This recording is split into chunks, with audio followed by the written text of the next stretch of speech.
கர்த்தரும்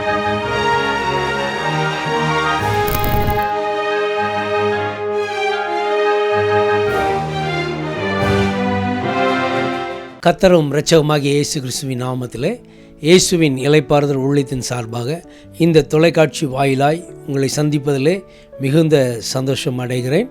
இந்த 2026 ஆண்டு 3ஆம் மாதம் வாக்குத்தத்த வசனத்தின் நிமித்தமாய் உங்களை சந்திப்பதில் மிகுந்த சந்தோஷம் அடைகிறேன்.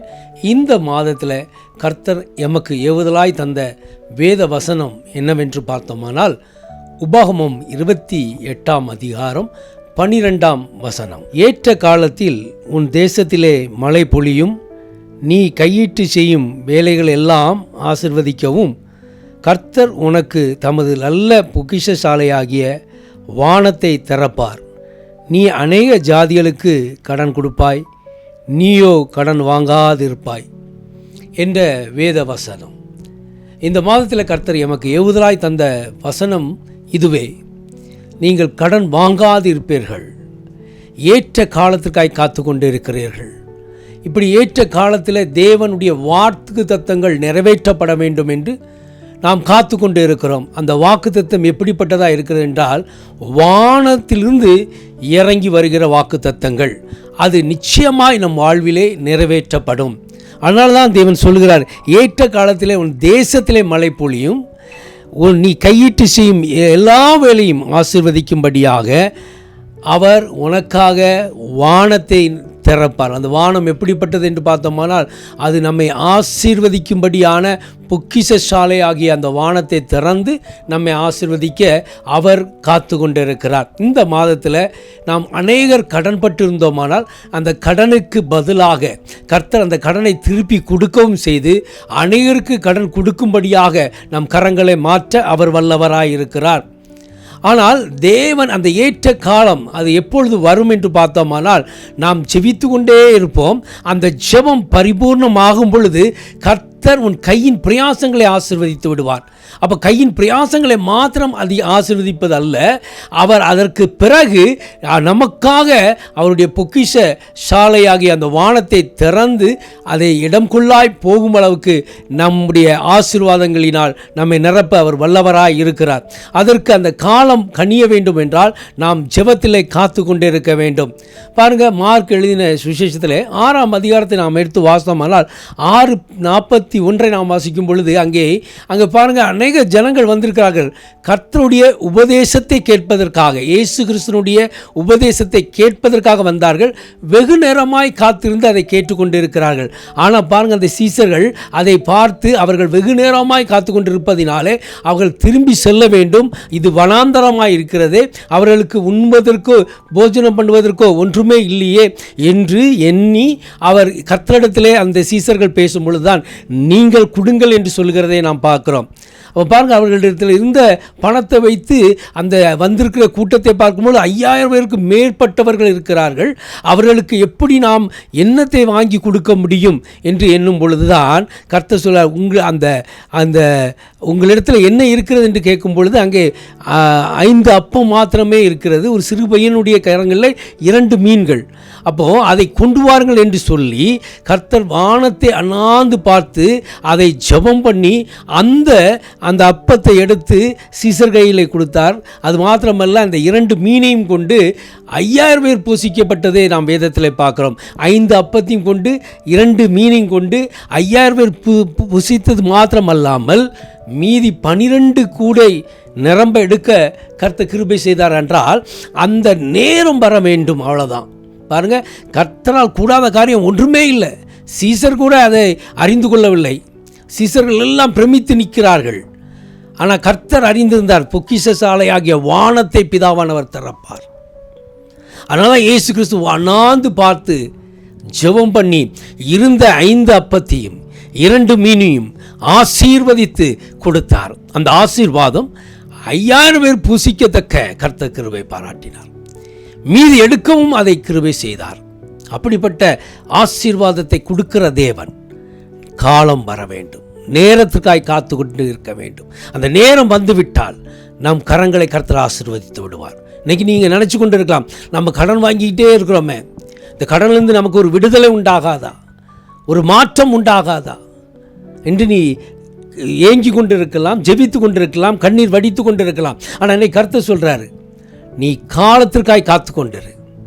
நீ காத்திருந்தேனால் உன் கரங்களை ஆசீர்வதித்து கடனையும் அடைக்க செய்து விடுவார். மீதி எடுக்கவும் கர்த்தருக்கு கிருபை பாராட்டுவார். ஆனால் நாம் அண்ணாந்து தேவனை நோக்கி பார்க்கிற அனுபவம் நமக்குள் இருக்க வேண்டும். 2 ராஜாக்கள் 4ஆம் அதிகாரத்தை நாம் வாசித்தோம்னால், அங்கே ஒரு தீர்க்கதரிசியுடைய மனைவி, இப்போ தீர்க்கதரிசி மரித்து விட்டார், அவள் விதவையாக இருக்கிறாள். அவளுடைய 2 பிள்ளைகளை கடன்காரர்கள் அடிமைகளாய் கொண்டு போகிற ஒரு தருணம். இப்போ அந்த விதவையானவள் ஓடி போய் எலிசா முன்பாக நிற்கிறாள். உம்முடைய அடியான் மகனை சிறைப்பிடித்து அடிமைகளாய் கொண்டு போவதற்கு நிற்கிறார்கள். சூழ்நிலை இப்படியாக இருக்கிறது. ஆனால் எலிசா ஒன்று கேட்டார், உன்னிடத்தில் என்ன இருக்கிறது? அப்போ அந்த விதவை ஸ்திரீயானவள் என்ன சொல்கிறார்? என்னிடத்தில் கொஞ்சம் எண்ணெய் தவிர வேறு ஒன்றுமே இல்லை, ஒரு குடம் எண்ணெய் தவிர வேறு ஒன்றுமில்லை என்று சொல்கிறதை நாம் பார்க்குறோம். ஆனால் கர்த்தர் அதை அறிந்தார். ஆனால் எலிசா அந்த எண்ணெயை பெருக பண்ணும்படியாக பாருங்கள், அருகில் இருக்கிற பாத்திரங்களில் எல்லாவற்றையும் தன் பிள்ளைகளை விட்டு எடுத்துக்கொண்டு வரும்படியாக சொல்கிறதை பார்க்குறோம். அப்போ அருகில் இருக்கிற வீட்டுகளில் போய் எல்லா பாத்திரங்களையும் கொண்டு வருகிறார்கள். அரைக்கலவை பூட்ட சொல்கிறார். பிள்ளையாண்டனையும் அந்த சிறியும் சேர்ந்து ஜெபிக்க ஆரம்பிக்கும் பொழுது அந்த அந்த அந்த எண்ணெய் ஒரு கூட எண்ணெய் எடுத்து தான் வார்த்தார்கள். அந்த ஒவ்வொரு பாத்திரம் நிரம்ப நிரம்ப அது நிரம்பி வடிந்து மீதி பாத்திரம் இல்லாத அளவுக்கு நிறைவை கொண்டு வந்ததை நாம் பார்க்குறோம். பிற்பாடு அவர்கள் ஓடி அதே தேவன் மனிதனாகிய எலிசா இடத்துல வந்து சொல்லும் பொழுதுதான், அதை விற்று உன் கடத்தை அடைத்து இனி ஜீவ நாளுக்கு அதை பயன்படுத்தி கொள் என்று சொல்லுவதை நாம் பார்க்குறோம். அது சொன்ன பிறகுதான் அந்த குடத்தில் இருந்த அந்த எண்ணெய் அது நின்றது என்று வேதத்தில் நாம் பார்க்கிறோம். அப்படியாக நிரம்பி வடிகிற ஒரு ஆசீர்வாதம், அது நிற்க போகிற ஆசீர்வாதம் அல்ல, உன்னை திருப்திப்படுத்துகிற ஆசீர்வாதம், மீதி எடுக்க செய்கிற ஆசீர்வாதம்.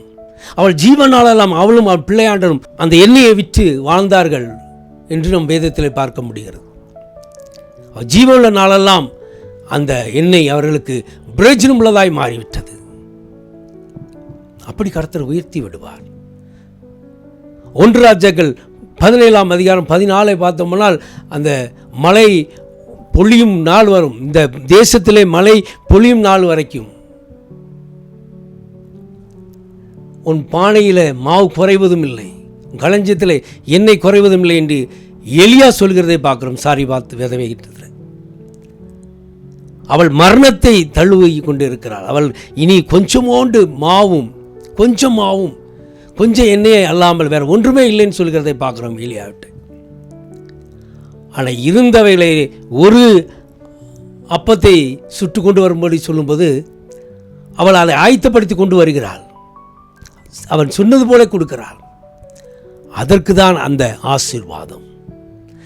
அவள் முதலாவது சொன்னது, எனக்கு இந்த மாவும் கொஞ்சம் எண்ணெயை தவிர வேற ஒன்றுமே இல்லை, ஒரு அப்பத்தை சுற்றி நாங்கள் இருவரும் சாப்பிட்டு மரித்து போவதற்கு இருக்கிறோம் என்று சொல்லி 2 விறகை பொறுக்க வந்த அந்த சாரிபாத் விதவையிடத்தில் தான் எலியா சொன்னான், எனக்காக ஒரு அதிலே சிறிய பங்கை கொண்டான். அவள் அதை செய்தால் அதனுடைய பலனை பாருங்கள். அவர்கள் வாழும் நாளெல்லாம் மழை இந்த தேசத்தின் மேல் பொழியும் நாள் வரைக்கும் மாவும் எண்ணெயும் குறைபடவில்லை. பஞ்சகாலம் தீரும் காலம் வரைக்கும் அவர்களுக்கு எந்த குறைபாடுகளும் இல்லாதபடி அவர்களுக்கு திருப்திப்படுத்தினதை நாம் பார்க்கிறோம். இதுதான் தேவனுடைய ஆசீர்வாதம். அப்படிப்பட்ட ஆசீர்வாதத்துக்குள்ளே தான் கர்த்தர் நம்மை நடத்துவார். எல்லாவற்றையும் அவர் நம்மை பார்த்து கொண்டிருக்கிறார். கையின் செய்கிற வேலையை பார்க்கிறார். அதனால சொல்ல, உன் கையிட்டு செய்யும் வேலை எல்லாவற்றையும் நான் ஆசீர்வதிப்பேன். அந்த வேலை ஏற்ற காலத்திலே தேசத்திலே மழை பொழிய செய்து நீ கையிட்டு செய்யும் வேலை எல்லாவற்றையும் ஆசீர்வதித்து கர்த்தர் உனக்கு தமது நல்ல பொக்கிஷ சாலை ஆகிய வானத்தை தரப்பார். நீ அநேக ஜாதிகளுக்கு கடன் கொடுப்பாய், நீயோ கடன் வாங்காதிருப்பாய். ஒருவேளை நம்முடைய வாழ்க்கையில் இன்னும் கடன் வாங்கி கொண்டே இருக்கிறோமே, இந்த கடனிலிருந்து எப்படி விடுதலை பெறுவோம் என்று பார்த்தோமானால், எப்படி இயேசு கிறிஸ்து 5000 பேரை புசித்து மீதி துணிகளை கூடையில் நிரப்பி எடுக்க செய்தாரோ, அதே போல கடன்பட்டு அடிமைகளாய் கொண்டு போக ஆயத்தமாயிருந்த அந்த விதவையினுடைய 2 மகனையும் காப்பாற்றினாரோ, அதற்கு பிறகு அந்த எண்ணெயை விற்று அவள் வாழ்நாளை திருப்தியாக வாழ கிருபை செய்தாரோ, சாரேபாத் விதவை தன் மகனும் அவளுமாய் மரித்து போவதற்காக ஆயத்தமாக இருந்த காலத்தை அப்படியே மாற்றி போட்டு அவர்கள் வாழ்நாளெல்லாம் திருப்தியாய் சாப்பிட்டு புசித்து இருக்க கிருபை செய்தாரோ, அதே போல நம்முடைய வாழ்க்கையிலும் இந்த மாதத்தில் கடன் வாங்காதபடிக்கு, கடனை கொடுக்கும்படிக்கு கர்த்தர் கிருபை செய்வாராக. என ஏற்ற காலத்தில் மழை பொழியும்.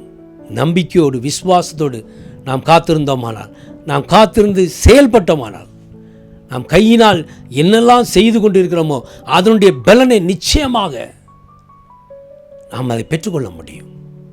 அது மிகுந்த ஆசீர்வாதத்தை கொண்டு வரும். அது நம்மை மேன்மைப்படுத்தும். கர்த்தர் நமக்காகவே வானத்தை திறப்பார். அவர் வானத்தை திறந்து விட்டால் நம்ம இடத்துல கொஞ்சம் எது இருந்தாலும் சரி, அதை நிறைவாய் மாற்றி விடுவார். பஞ்சகாலமாக இருக்கட்டும், அங்கே உன்னை திருப்தியாய் நடத்துவார், திருப்தியாய் புசிக்கும்படி செய்வார். வாழ்விலே எது குறை என்று நீ கண்டாயோ அதனுடைய நிறைவை நீ காணும்படி செய்வார். பல நெருக்கங்கள் இன்றைய நாட்களிலே நாம் வாழும் பொழுது கடன்பட்டவர் அநேகர் கடன்பட்டு அதை திருப்பி கொடுக்க முடியாமல் கண்ணீரோடு யாரெல்லாம் இந்த செய்தியை கேட்டுக்கொண்டு இருக்கிறீர்களோ, இந்த மாதத்தில் கர்த்தர் அப்படிப்பட்ட ஒரு அற்புதத்தை உங்கள் வாழ்வில் செய்வார். அதற்கு முதலாவது சாரேபாத் விதவை எப்படி எலியாவுடைய வார்த்தைக்கு கீழ்ப்படிந்து செயல்பட்டாலும், அதே போல நாமும் கீழ்ப்படிந்தோமானால் கர்த்தருடைய வார்த்தை நமக்கு அப்படியே வந்து வாய்க்கும். அவர் அனுப்பின காரியமாய் அது முற்றிலுமாய் கிரியை செய்யும். அந்த வார்த்தை ஜீவன் உள்ளது. நாம் அதற்கு கீழ்ப்படிந்து நடக்கிறவர்களாய் காணப்பட வேண்டும். இரண்டாவது நாம் பார்த்தோமானால், ஒரு குடம் என்னதான் இருக்கிறது என்று அந்த விதவை 2 ராஜாக்கள் 4ஆம் அதிகாரத்தில் சொல்கிறது பார்க்கிறோம். கொஞ்சம் தான் என்ன, ஆனால் கர்த்தரோ அதை நிரம்பி வடிய செய்வார், நிரப்புவார். செயல்பட வேண்டும். அருகில் இருக்கிற பாத்திரங்களை கொண்டு வர சொன்னார். வீட்டு கதவை பூட்ட சொன்னார். இருக்கிற அந்த வெறுமையான பாத்திரத்தை இந்த ஒரு குடம் எண்ணெயை வைத்து நிரப்ப சொன்னார். அப்போ இதெல்லாம் பார்க்கும் பொழுது இதெல்லாம் நடக்குமா? இப்படிலாம் ஒரு திருப்தி உண்டாகுமா? இப்படி தான் நிறைவு வருமா? இப்படிப்பட்ட ஒரு ஆசீர்வாதம் உண்டாகுமா என்று நாம் ஆலோசனை பண்ணி கொண்டிருந்தோமானால் அது அவவிசுவாசமாய் மாறிவிடும். அப்படிப்பட்ட அவவிசுவாசத்தினாலே ஜெயத்தை பெறவே முடியாது. விசுவாசிக்க வேண்டும். கர்த்தர் சொன்னாரா, அதை நாம் செய்தோமா, நிச்சயமாக அதனுடைய பலனை காண்போம். அதை அந்த மகள் கண்டாள். அது எலிசா தீர்க்கதரிசி சொன்னார். அது தேவனுடைய மனிதன், தேவனுடைய வார்த்தையின்படி ஆயிற்று. 5 அப்பத்தையும் 2 மீனையும் கொண்டு 5000 பேர் புசிக்கும்படி செய்து மீதியான 12 கூடை நிரம்ப சேர்த்து வைக்க கூடுமானால் நம்முடைய வாழ்க்கையிலும் அப்படிதான். கர்த்தர் சில காரியங்களை நமக்கு திருப்தியாய் கொடுக்கிறது மாத்திரமல்ல, சேர்த்து வைக்குவதற்கான ஒரு அனுபவத்தையும் நாம் பெற்றுக்கொள்ள வேண்டும். அங்கே எவ்வளவோ அற்புதம் நடந்துச்சு. இயேசு கிறிஸ்து செய்தார். இப்போ எல்லாரும் சாப்பிட்டு திருப்தி ஆயிடுச்சு. மீதியான துணிகளை அப்படியே போட்டு கொண்டு போயிருக்கலாமே, ஆனால் அதை செய்யவில்லை. மீதி எடுத்து வைக்க சொன்னார். அதான் 12 கூடை நிரம்ப எடுத்து வைத்தார்கள். சேமித்து வைக்க அனுபவம் நமக்குள் இருக்க வேண்டும். தேவன் நமக்கு ஆசீர்வதிக்கும் பொழுது அந்த ஆசீர்வாதத்தின் நிறைவை நாம் சேகரித்து வைத்து பழக்கம் வேணும். அந்த சேகரித்து வைக்கிற பழக்கம் நமக்குள் இருந்தால் அது மிகுந்த ஆசீர்வாதத்தை கொண்டு வரும். எல்லாவற்றையும் நாம் செலவழித்து விட்டோமானால் அப்புறம் பிறகு நாம் இல்லை என்று சொல்வதில் என்ன பிரயோஜனம் இருக்கிறது? ஒரு நன்மையும் இல்லாமல் போய்விடும். நம்முடைய வாழ்க்கையில் இயேசு கிறிஸ்து அநேக அற்புதங்களை செய்யக்கூடும். உன் கடனை ஆவியும் அடைக்க முடியும். நீ கடன் கொடுக்கத்தக்க உன் கரங்களை ஆசீர்வதிக்க முடியும். ஆனால் அவர் சொன்னபடியெல்லாம் நாம் செய்ய வேண்டும். எதெல்லாம் திருப்தியாக மீதியாக வருகிறதோ அதை வீணாய் செலவழிக்காதபடி அதை சேகரிக்கிற ஒரு அனுபவம் இருந்தால் அது நமக்கு மேன்மைகளை கொண்டு வரும். அதனால தான் அதை கற்றுக் கொடுத்தார். மீதி 12 கூடைகளை எடுத்து நிரப்பும்படி சொல்லி அவர்களுக்கு கட்டளையிட்டார். நாம் எவ்வளவோ விஷயங்களை வீணாக செலவழித்து கொண்டு இருக்கிறோம். கர்த்தர் கொடுத்த ஆசீர்வாதம் அதை நாம் சேகரித்தோமானால் வருங்காலங்களில் அது மிகப்பெரிய ஒரு ஆசீர்வாதமாய் மாறும். இல்லாத பொழுது பிறருக்கு கொடுக்கத்தக்க கரங்களை ஆசீர்வதிப்பார். அதுதான் நீ கடன் கொடுக்கிறது. நீ கடன் வாங்காது இருப்பாய். நீ அநேக ஜாதியில் கடன் கொடுப்பாய். தேவனுக்கு கொடுக்கிற ஆசீர்வாதத்தில் உனக்கும் போக மீதியை சேகரித்து வைத்தேயானால் பிறருக்கு கொடுக்கிற ஒரு அனுபவம் நமக்குள் வந்துவிடும். நாம் பிறருக்கு கொடுக்கும் பொழுது கர்த்தர் அதை பார்ப்பார். அதை மிகுதியாக இன்னும் அதிகமாய் நம்மை ஆசீர்வதிப்பார். ஏற்ற காலம் வரும் வரைக்கும் கர்த்தரிடத்திலே ஜெபிக்கிற ஒரு அனுபவம் இருக்க வேண்டும்.